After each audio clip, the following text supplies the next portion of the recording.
What's going on, everybody? We are live with another Q&A. Hope everybody's having a great day. I'm Brandon Rust over here at Full Crop Sciences. And I think I got these camera settings. There we go.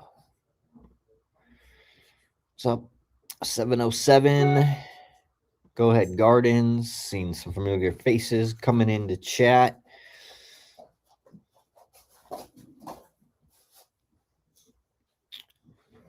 I am running out of ideas for the Dirt on Growing podcast, so figured I would come on here and get your guys' suggestions on some potential podcast topics. Done a lot of things on nutrient transport, calcium, biostimulants, microbes. Let me know what you guys think in the comments, because I am taking and am open to suggestions. Go Ahead Garden says the Trainwreck Blueberry MK cross to Lime 1 BX just popped up. Those would be really nice. You should get a good 1-to-1 on those. That Lime 1 BX brings in a lot of CBD.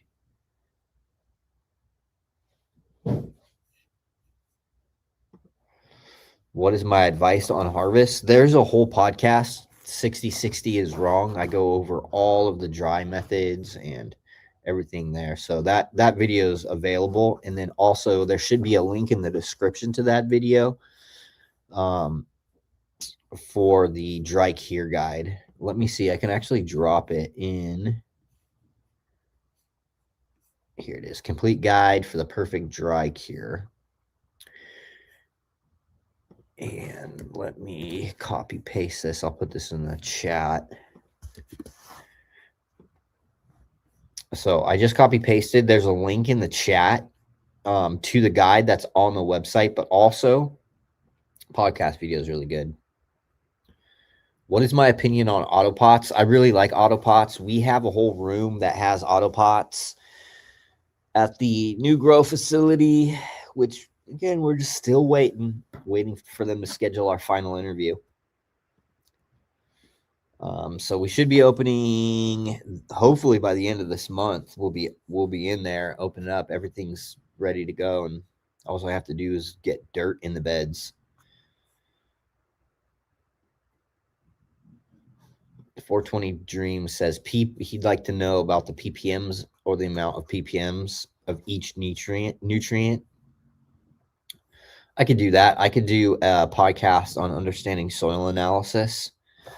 Let me write this down.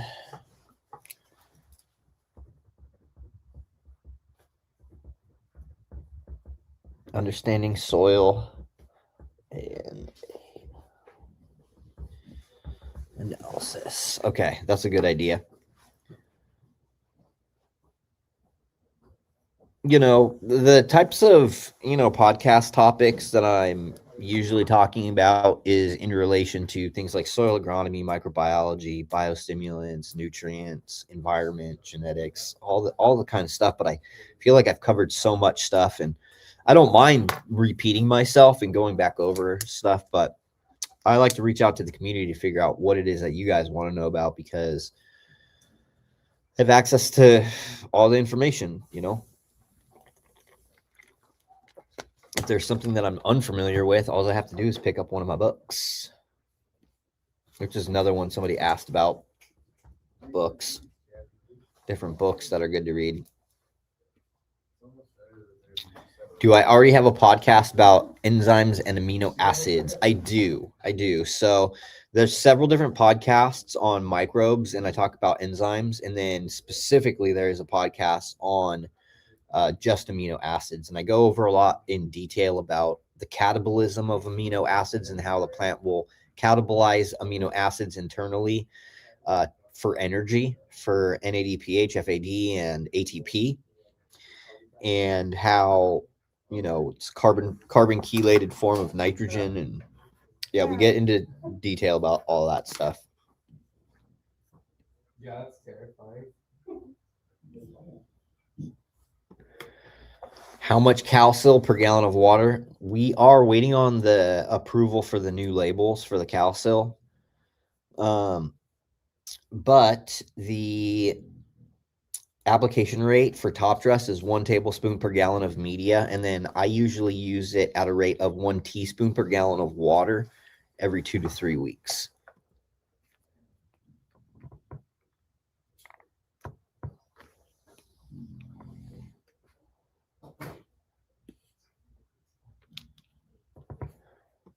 What are my thoughts on 12-12 from seed?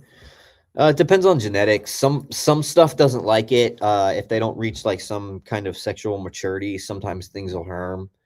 Um, but I think what you're referring to is the post from High Times the other day, which they should be releasing that podcast. I don't know when, but I did a podcast with High Times. Still waiting for them to release it for their Outlaw series. But I think you're probably referring to the High Times post that was on Instagram about no veg time, and I talk about that all the time about the logistic efficiencies when it comes to decreasing veg time or flowering clones out and do more of sea green style. Um, and I've talked about that because if you're vegging for some, let's say 4 weeks, and then you go in, you put it in flour, and then you prune off the bottom 66%, you've wasted a lot of energy, water, nutrients, light, labor. And so, and there's some stuff like 12-12 from seed. Like if you're doing like land race tie genetics or really long flowering time, oftentimes you don't need to really veg those things. They just need to go into their final pot and just let them flip and let them do their thing. And they end up at 4 or 5 feet tall anyway. So a lot of it has to do with genetics. Also, obviously nutrition is going to have a big impact in environment, but I like doing no veg time or sea green style. It's for me just a little bit more logistically efficient.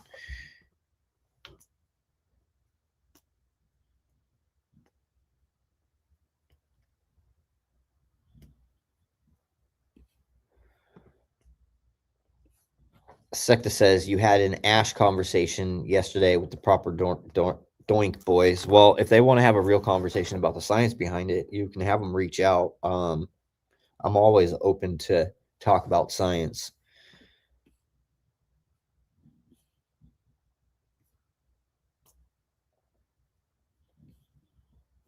Yeah, it would be a good conversation, but I mean, when you break it down from, you know, with science, it makes a lot of sense.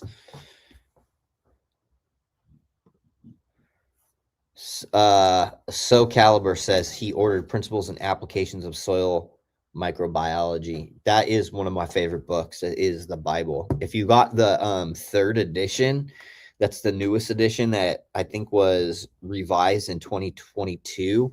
It's got tons more. Like the first edition is about like this, second edition has more, and the third edition is just packed. So Principles and Applications is a good one.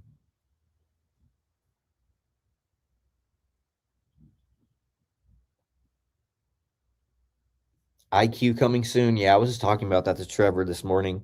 I need to order. I'll get on that probably today or tomorrow.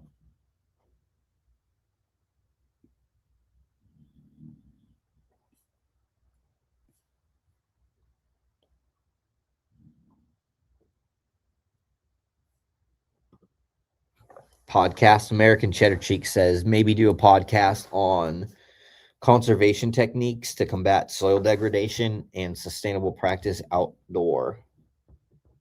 I could do something like that too. I'm doing a lot of homesteading too. So what's really cool is I have 2 acres, and some of it has a lot. Some of the back portion has a lot of trees, so it's not really usable for veggie gardens. But I have a 35-foot long raised bed. I have a 20 by 16 hoop house that I built. I have 3 Hugelkultur pits. I have a 4x4 bed that I use for herbs, and then I have like I don't know, like a 6 foot by 8 foot hoop house that I did for peppers. But I also have some other spaces on the property where I'm going to be growing tomatoes and peppers. So I've already got all kinds of stuff popping up, and I use a lot of composts and regenerative practices outdoor to maintain soil health and keep everything kicking. I just planted some grapevines.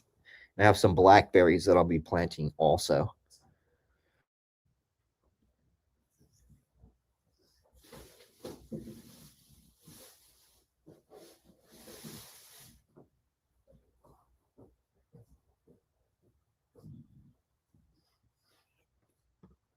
Would I suggest using the Micro Plus to inoculate rooting plugs? I usually don't use Micro Plus on unrooted cuts. I don't think you'll have any issue if you do, but I just kind of do the bare minimum when it comes to cloning. I'm usually just mixing up some good quality water and a little bit of rooting hormone or aloe gel. What's going on? We're just chopping it up, talking to chat. Last day for the 30% off on the Microbe Plus. So if you're interested in picking that up, it's automatically applied. You don't need a code.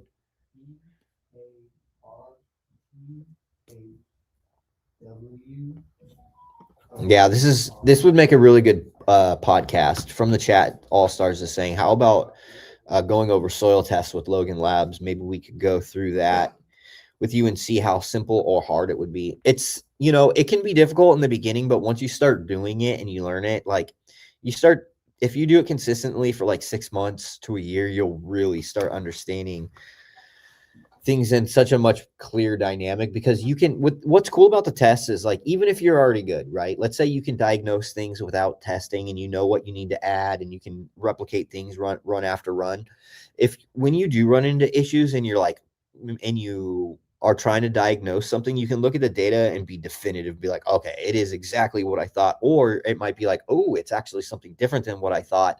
And so I can take, better corrective action. But yeah, soil testing is just one of those things that it's a game changer. Once you start doing it, and it's like, you really want to nerd out and learn about like this type of stuff. It's a cool skill to get, because once you do learn it, like, you have that for the rest of your life, and like, you can grow your own medicine successfully and consistently forever, with this method. It's what I really like about it. And I don't always test my soil, but like, I do at least every couple of runs in my beds anyway. Outdoors, I just wing it. Outdoor, it's like I can throw pretty much everything out the outdoor because my soil's so deficient. And it's like, I've been building it up over the last couple of years, but it's still not nearly as good as my indoor. What type of potatoes am I growing? So I'm growing russet potatoes, and then gold, the type that you can buy at the store, the red potatoes, and then gold potatoes. Nothing like real fancy or anything. They're just essentially, what I did was, not last year at the beginning of the year, I bought potatoes to plant, and I let them kind of get old and start getting little nodes on there, and then I quartered them up. I cut them into little pieces, and I grew a potatoes out of that. Potatoes, a small bag like this, and then a bigger at the end of the season. And I ate a bunch of them, and then I stored a bunch of them. And I stored a bunch of those potatoes all the way through winter. And then a couple weeks ago, I planted them in the ground. And so it's just potatoes that I basically grew from last year.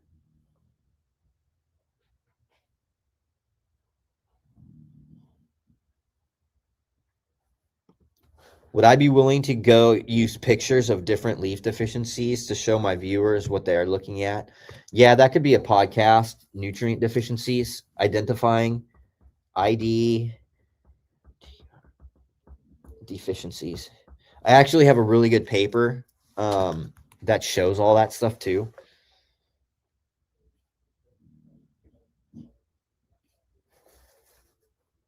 Yeah, that's a really good one. Okay, I could do that.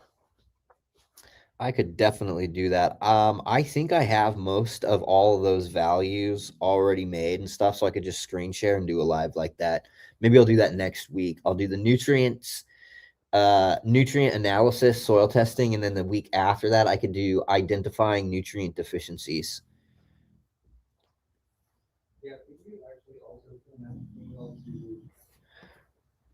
Buck Nasty says, Brandon, want you to know that even when you don't have a topic, it's still awesome doing the live Q&A and just hearing someone knowledgeable and passionate talk about cannabis like I do. Well, I appreciate it.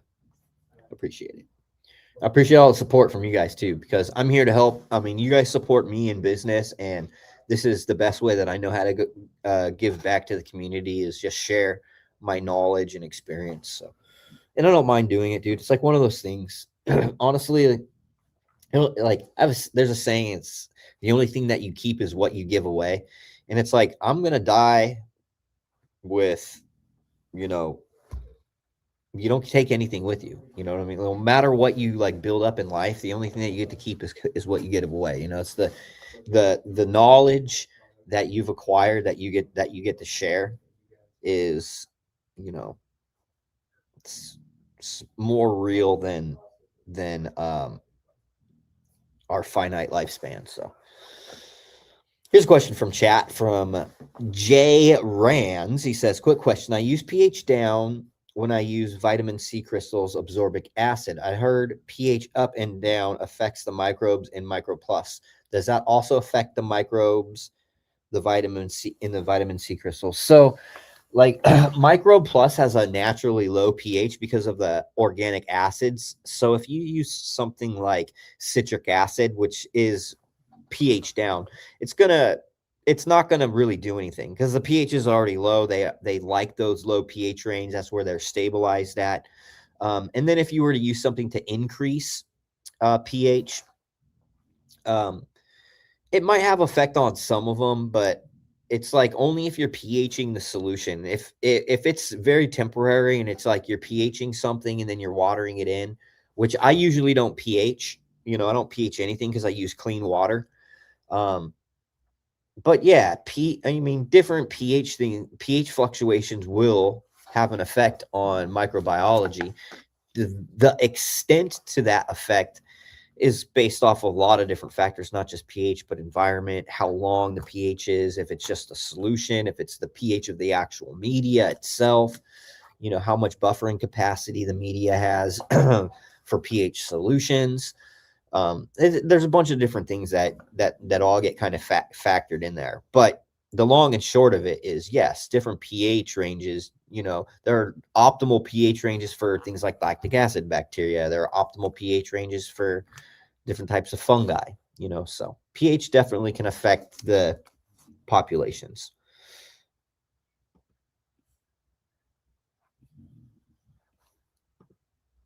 Buck Nasty says, yeah, doing a deficiency podcast would be great. Deficiencies are really interesting too because there are things that are like that could be toxic, right? That looks like a deficiency. Like when you have too high sodium, you can get potassium or magnesium or calcium deficiency. So all of those interactions, I know about every single one of those interactions, so I could definitely do a podcast on that pretty easily.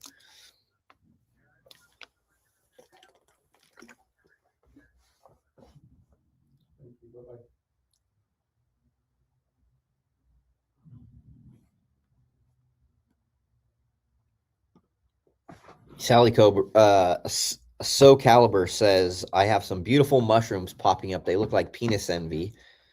And I was eating and microdosing mushrooms when I made the bed. Could it be? I mean, it could be, but I wouldn't try it. You know what I mean? Unless you can put with 100% certainty that something is what it is when it comes to mushrooms, I wouldn't mess around because that shit could kill you. Sometimes I think about like all of the like tribal people in the past and like our ancestors that had to try all different types of plants and mushrooms, and they're like, oh, this one didn't kill me, it's okay to eat, and then like other ones people were fucking dying.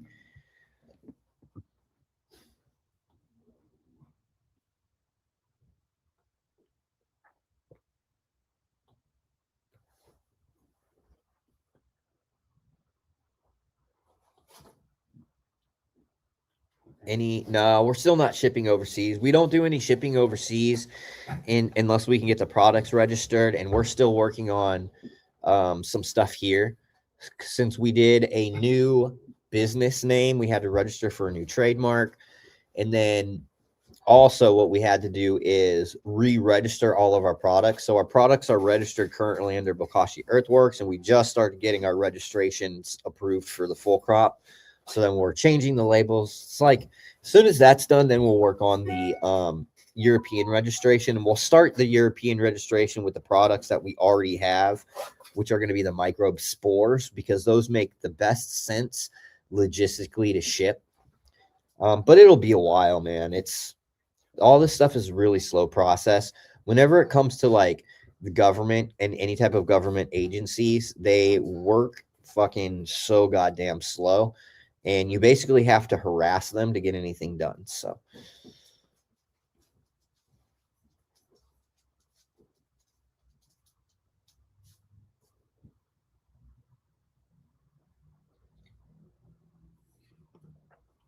does high CO2 supplementation in mid and late flower facilitate trichome production? I think nutrition is going to be number one. Obviously, if you're lacking adequate CO2, it could be a problem. But usually people aren't running CO2 unless everything is perfectly dialed in. In an organic system, when we're using soil and beds, typically the CO2 levels are naturally elevated from the production and breakdown of carbon in the soil. But does it facilitate trichome production? It can facilitate overall health and quality and yield, given that it's used properly. And it goes the same thing. It's not going to like, trichome production is going to like, it's going to like the amount of trichomes that the thing can produce is really based off of genetics, but obviously environment and nutrition play a role in it.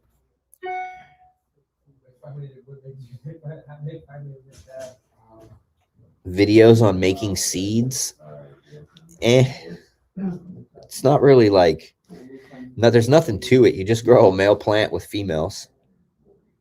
Where can we order seeds? So the Bokashi Seed Vault.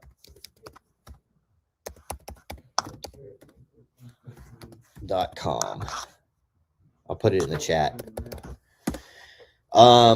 Just a heads up, there's only 18 packs of the Gay Laser left. There's only 19 packs of the Blueberry Starliner, and there's only 25 packs of the Mama Wolf Kush left. So if you guys are considering getting it, don't wait, dude. Because I always get those emails and those messages that's like, oh man, I missed it. I missed out on the drop. I wanted to get it and I couldn't. It's like, dude, I'm not making anymore, and they're all limited. So also we're doing 1-to-1 packs. So if you order a Gay Laser and a Blueberry Starliner, you're going to get 2 unreleased packs with it. Just FYI, people have been stoked. They're like, oh, what's this? Or what's this? So there's been Berry Bad Dog, Chem Dog, Blueberry Train Mac, Blueberry Train Mac. There's the Blueberry Train Rec MK Ultra Cross to Chem Dog BLR. Also Freak Show seeds. Those have been going out with orders still. Any recommendations? I think there's only 3 things available from me personally that I dropped, which is the Gay Laser, which is Sunset Sherbert Rainbow Belts cross to Starfighter Mac. There's the Trainwreck Blueberry MK Ultra cross to Starfighter Mac. That's the Blueberry Starliner. And then there's Chem Dog, Black Lime Reserve F2s, the Mama Wolf Kush. All of them are good. They're all great. The Blueberry Starliner is throwing some real funky terps, dude. I can't even really I'm excited to harvest and let them cure and dry cure so I can like start smoke testing. But they're fucking awesome. Wicked pretty, dude. That Starfighter Mac just fucking gives everything such good bag appeal. And with that Trainwreck Blueberry, because it's a blue strain, you get that like that darker like hues throughout it. It's just super nice. I'm super stoked on it. I actually have some vegging in my beds. I'm going to be probably growing that at the facility. Yep. And then there's the Royal Oranges. Royal Oranges are like discount. What's this? Oh, eight. Eight. We need 8 of the, you know what, I think they're 5-gallon squares with the mailer boxes. Okay. I think it's about like $100. Okay. Yeah, I measured it the 14.75, 14.75 and then 10. What? The box size, just to make sure. Oh, yeah. Okay, cool. Okay. Yep. I'll be right back. Okay, cool. Yeah, Royal Oranges is another really cool one. That was actually, so if you guys are familiar with Create Genetics, the person that did most of the breeding work on that company was actually Paul, unknown clone, and he started his own. He just was like, I'm gonna just do my own thing now, and he did those Royal Oranges, and those Royal Oranges is like trop.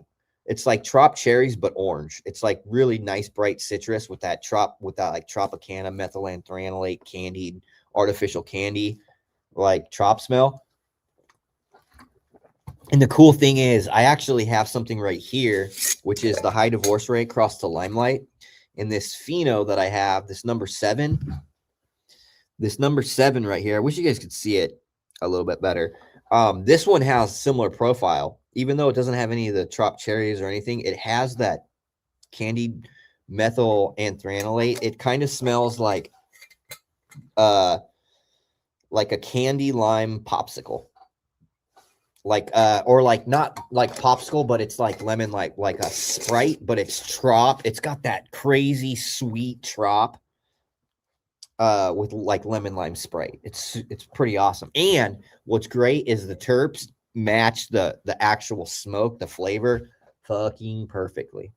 So I'm stoked. I have that vegging as well. We're going to be putting that in the facility, I think, because we wanted something that was like candy, you know, for like the candy market.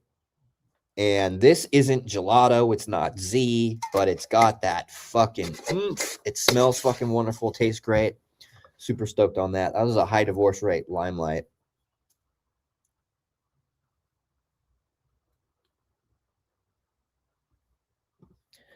Interested in teaching yourself and others how to graft multiple varieties onto one plant?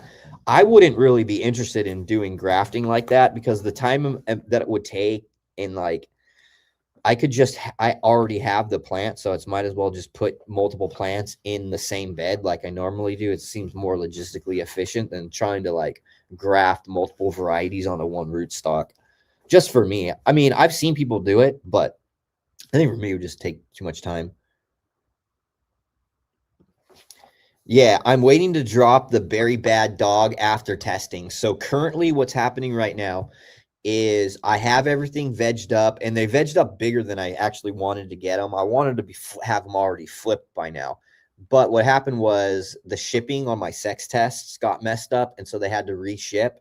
And so I already got them to me. I already took the leaf tissue sample, already sent it back. So I'm just waiting on the results. Once I get the results, I'll transplant all of the females. But I also have other stuff, dude. I've got some more Lamarilla stuff. I've got some F4 Blueberry Train Max. I've got a bunch of stuff that is getting rotated through for me to hunt. And that Berry Bad Dog, which is Chem Dog, crossed the Blueberry Train Mac F2 male.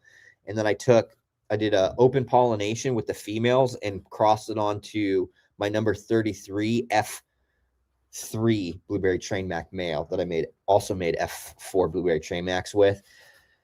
And those are getting tested. I am doing a limited amount of like pre-release, like untested release with, but they're just freebies with some orders when people are ordering like multiple packs.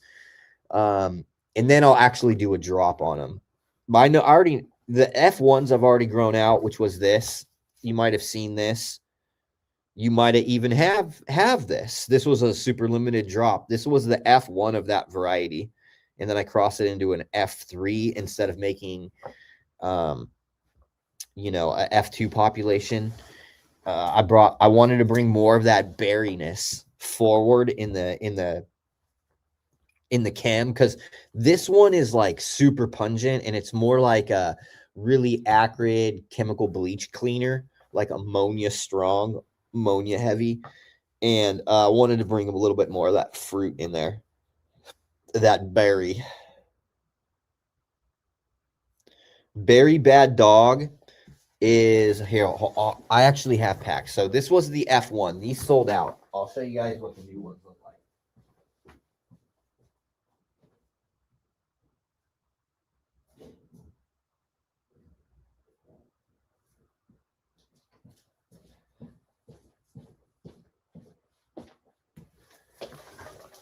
So this is what the new ones look like. And it's got a bulldog in a hazmat suit spraying down a blueberry weed plant.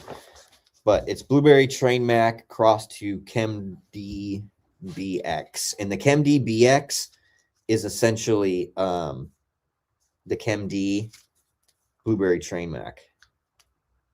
So yeah, that's what they look like. It's pretty fun. Here's a question from chat. How does your K Humate work and break down after repeat veg bloom cycles on reused medias? Does it unbalance the magnesium K ratios and antagonize magnesium over time? Not if you keep everything in balance. Obviously, you need to make sure that all your things are in balance.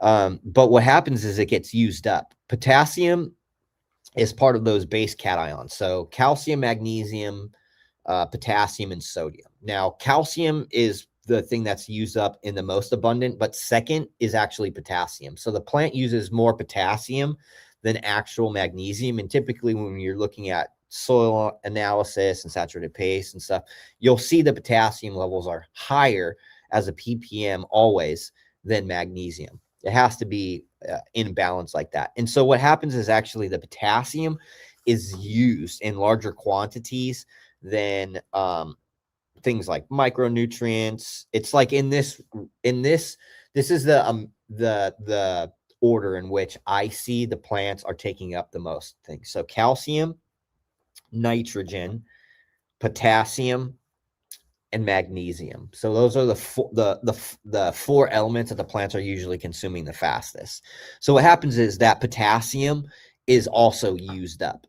And so typically by the end of your run, you should come to a place where you need to be adding more potassium to maintain nutritional sufficiency. And that's why at the beginning of a run, that's why I'm top dressing. So I'm getting all of those minerals back that I need, or I'm looking at how much of what I need to put there and then how much humate I can add through the rest of the grow based off of what I added as a top dress. But how does it stack up on an M3 test?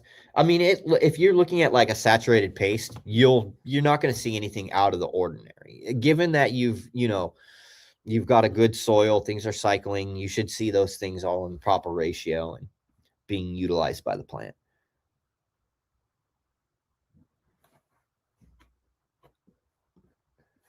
Matthew Jerome says, I appreciate you not being a gatekeeper. I followed dozens of other content creators and I didn't learn half as much as just one of your videos. I'm glad I can help. What's up, Nico D? I love bacon. I actually had some bacon on my sandwich yesterday. Turkey bacon, Asian style on a baguette from Lee's. That shit is the business. It's got like pickled onions on there. It's got fresh, thinly sliced jalapeno. It's got, what is it? Cilantro instead of like lettuce. It's so good.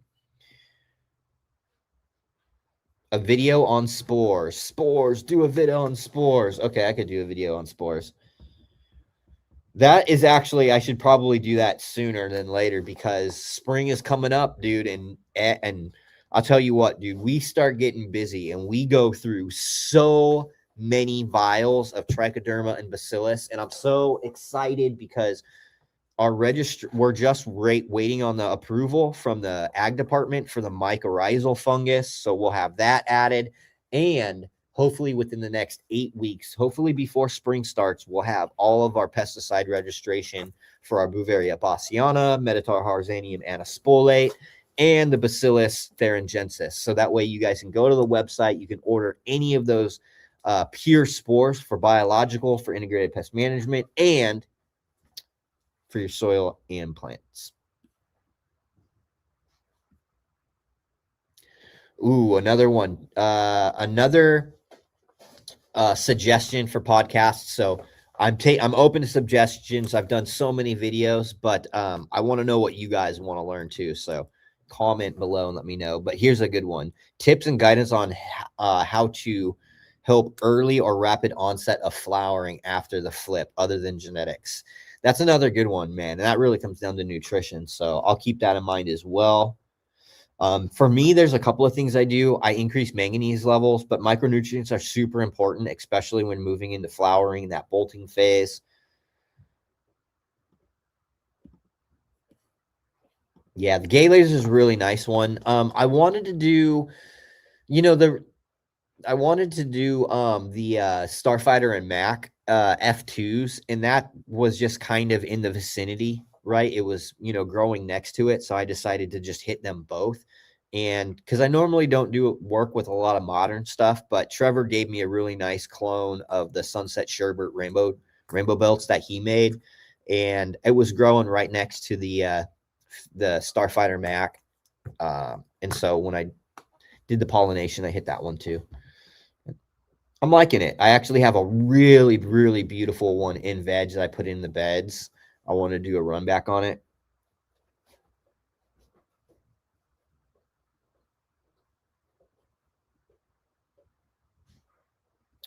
All my breeding work too, if you're looking at the Seed Vault site, it's all regular seeds.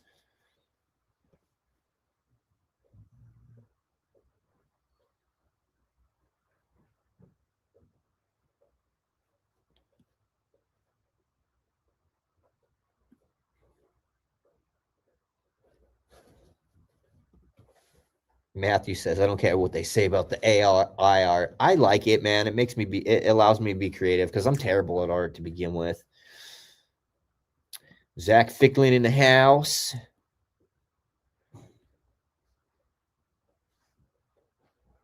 Yeah, what's really cool is we were Paul Unknown Clone turned me on to the company that does this, but they do like complete it's the whole thing is printed on, so I really like that, and I liked the material. It's nice and thick, and I liked it so much that we decided to go with this same company to do our Calcil labels, the Veg and Bloom labels, and so they look really cool and updated. They look really nice in like the stores and stuff, and we just wanted to I just thought it would be better to upgrade the packaging and stuff, and so we do the coin cases on there. I show these all the time, but I'm like so proud of it because I designed it. I was like, what could I do to like make the actual seed packaging really cool? And so, having the hollow sticker that wraps around to actually keep the coin case sealed. And then you might not be able to see it on here, but on the back of the seeds in the background, it's all shiny too from the hollow sticker. So it just makes things pop and it looks nice. And I don't know, I liked it. I'm going to be doing some other stuff too. I will eventually be making like cards that have different breeders and also different cultivars, that really high quality pictures, and make like a set. You know how they do like Pokemon and stuff like that. And what I'd like to do is have cards and like put them together as like packs. So you can get a seed pack and you might pull like a mythic rare out of it, right? Like a Chem D mythic rare hollow or something like that. And it would just, I think that would be really cool.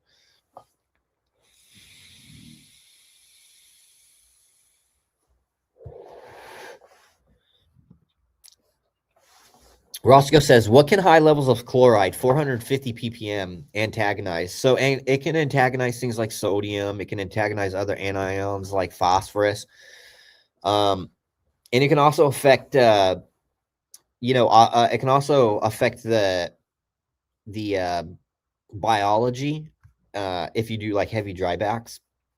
Now, 450 ppm is pretty high for chloride. Typically, you don't want to go over about 150, or maybe 120 to 150 is like top limit. But if you're not having any issues, just keep your media moist. Those chloride levels will eventually decrease as long as you found where that chloride is coming from. And typically it's either coming from water or it's coming from ocean inputs. Those are the two main culprits when it comes to high chloride levels. So always make sure that you test your water to look at those levels. And then also make sure that you're not stacking a lot of ocean inputs. Kelp meal, oyster shell flour, crustacean meal, all those things can increase chloride and sodium levels. So just be aware of that.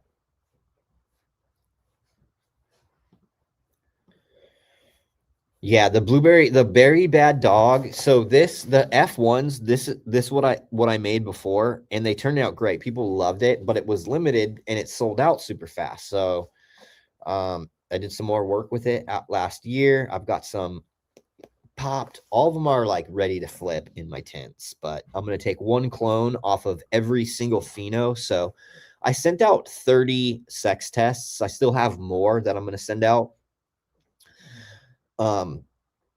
But I sent out sex tests for all of the biggest ones that I had that were like ready to flip, ready to take clones off of. But what I do is I back up everything and then I run it. And then typically I will choose out the best ones and then I'll put them in the beds and run them back.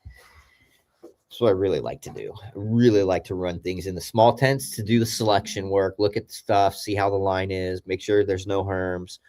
And then I take the best of the best out of those and I put them back into, I clone them, put them in the beds and run them back in the beds. So like right now, I have this number 7 pheno. I have a number 3 as well. But this number 7 just has the flavor and the taste that just people really like. So how much hydrogen peroxide do I add to my humidifier? So I think I have a 5-liter humidifiers on my tents, and I typically add probably a couple tablespoons, maybe like an ounce to a gallon of 3%. Goathead says you have Limelight F2s. Those are fucking awesome. That Limelight is fucking spectacular. Starfighter BLR, another great one, dude. You can find a lot of those same like chem lime terps and trop lime terps. And then you also have the gas V2 F2 question mark. Put those limes I already, and then question mark plus those limes I already showed you.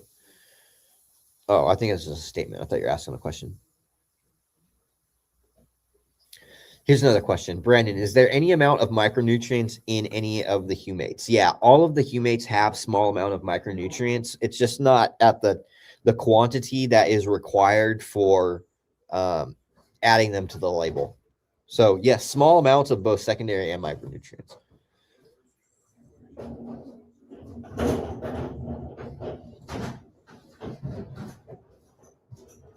With the Hugel pit, how much nitrogen greens did I put in there? I'm not sure, man. When I did it, I dug out. It wasn't they're not huge pits either. They're only about 7 feet long, and I only dug them a couple feet down. So when I initially added stuff, what I did is I took a bunch of leaf mold compost, regular chicken shit, and cow manure compost, along with like a bunch of bark mulch and like small twigs and small branches from my property. So I didn't really measure it. I just kind of threw it together. And if I need any more nitrogen, I can always just add top dress veg, or I could add Humate. So I'm never worried about the nitrogen levels. If I need more, or the plants look like they need more, I can always add it. However, I usually just top dress a little bit of compost and amendments at the beginning of the year, and I don't really have to do much. I've been working on that same little, like that's those same little Hugel beds for the last 2 years.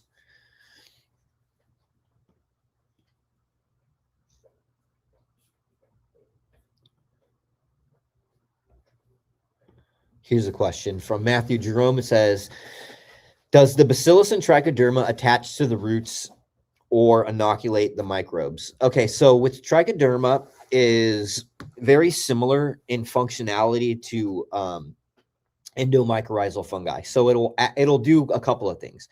It will make the fungal filaments, the hyphae that transport nutrients in water, just like mycorrhizal fungus, but it'll also penetrate inside of the plant and it'll colonize the vascular transport system, the xylem of the plant, which is really interesting because the trichoderma, it works as a plant symbiote, but it also can live as a free soil living organism, as a saprophytic microorganism. And what's really cool is the association and the synergy between the bacillus and the trichoderma, because those fungal filaments that colonize and start mining for water and nutrients, what happens is the bacillus colonizes them. So the bacillus is much smaller, right? It has a much smaller micron size than that fungal filament. And so it'll actually colonize those and it'll live with the trichoderma together. And they do both. So they're endophytic. They live in the vascular transport systems and they colonize the internal and outside of the root system. They're amazing, amazing, amazing microbes.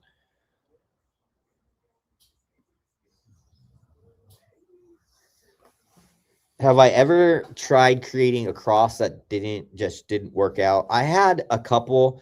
The F1s of the PK and MK Ultra. I found one Pheno in there that was fantastic, but the majority of the stuff, I found an onion burger Pheno. It smelled like sweaty armpits and garlic onion. And it was fantastic. I actually did some work with that, but the majority of that line just wasn't like I didn't release F1s, I don't think, because it just wasn't up to par. Like the flower wasn't pretty enough. But for the majority of the stuff that I work with the exception of like landrace stuff, I did some Pakistani crosses. I did some other landrace stuff that I just never released because it was just like, it was fucking ugly. It was just ugly. It was one of those things that if you grew it out, you would be disappointed because it just didn't hit on the bag appeal. It didn't hit on the terps. But yeah, just a couple of times really with some landrace stuff.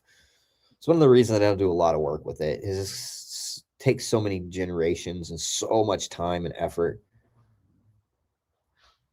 What am I smoking on? So on Saturday, if you're on or near in or near Oklahoma City on Saturday, we're gonna have lunch. We're gonna have subs.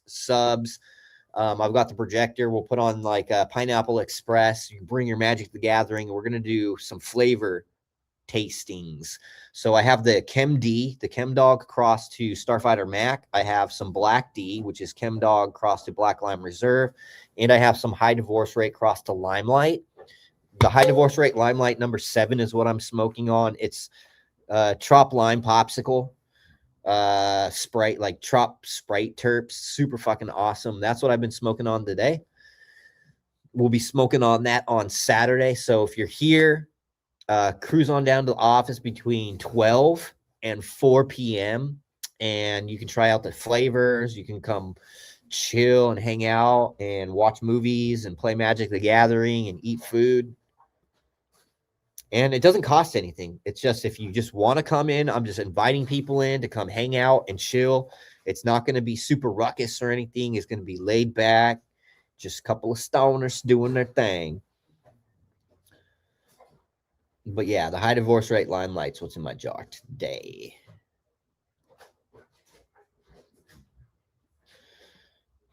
So Major Dolly says, I just realized you have a line of nutrients yourself. So can they be used as a full nutrient line with a basic potting mix like Roots Organic? Absolutely. Absolutely. Yeah. So super awesome. If you wanted to pick up something like a bundle pack that has the top dress amendments, the humates, and the microbes, or organic, Roots Organic's a good example. I've used it before. With that, you'll do one top dress of the veg, and then you'll use the humates at about 50% strength once per month, and then top dress when you get into bloom. Use the humates about once or twice, 50% strength. You'll be rocking it out. With that particular soil, I've actually done the full program. I've done a bunch of tent grows with it. I usually use my soil, but I was like, I didn't have a big batch mixed up, and I just needed something really small, so I grabbed a couple of bags. Last couple of runs is what I did. I did Roots Organic soil with the all Bokashi or all Full Crop Science products. So yeah, tap in. You can use code SAVE now if you haven't purchased anything. It's a one-time use code, or if you just haven't used that code, all one word. It'll save you 20% off on the website. We're still sending out Freak Show hybrids from Hawaii with all orders, and Micro Plus is also 30% off right now. So perfect time to go tap in, and it helps, dude. Also, when you support my company, you're not supporting some big ass corporation that is soulless.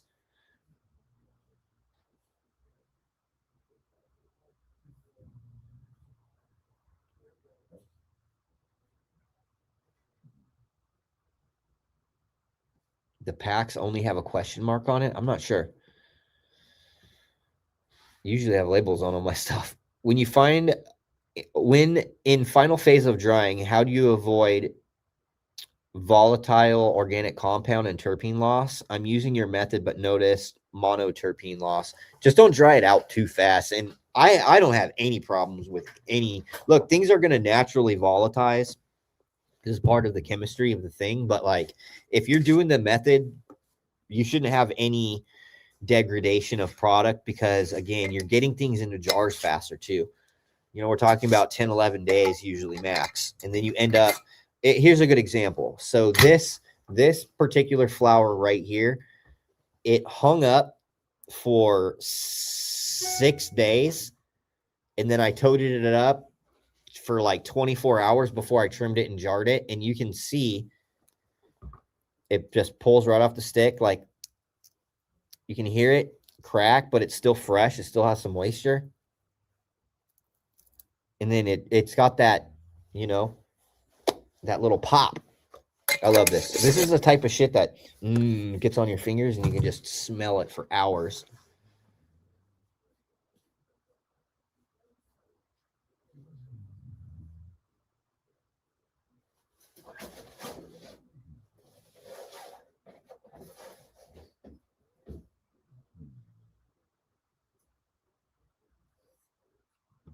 Someone is trying to critique my grow vlog here. You're saying the pistils and stigma all look quite white. I absolutely disagree, because I don't harvest anything until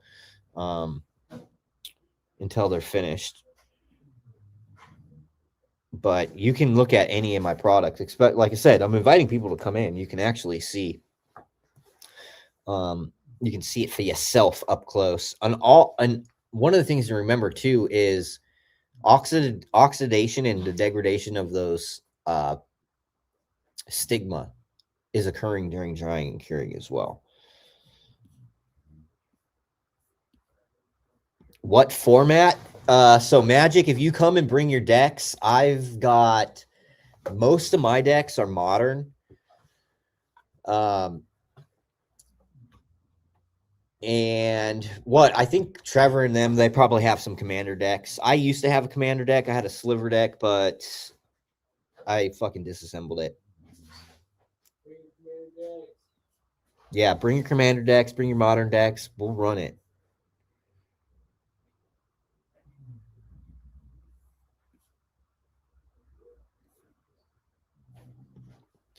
Question is, what is your way to introduce manganese for early flowering onset after flip? I use manganese sulfate. So I just add, I'm usually using about maybe a quarter of a teaspoon for about 1/3 of a yard of soil. Yeah, high temperatures during the last week of flowering. That's one of the things too, is I decrease temperatures and I decrease light towards the end of flowering.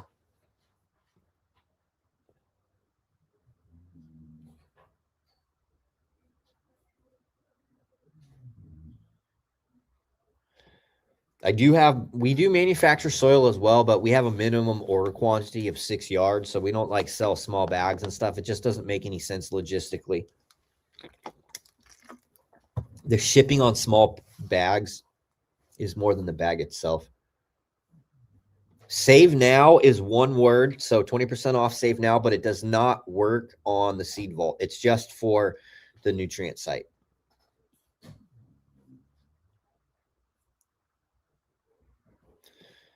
What day is it going down? This Saturday. So this Saturday from noon to 4, we'll be here.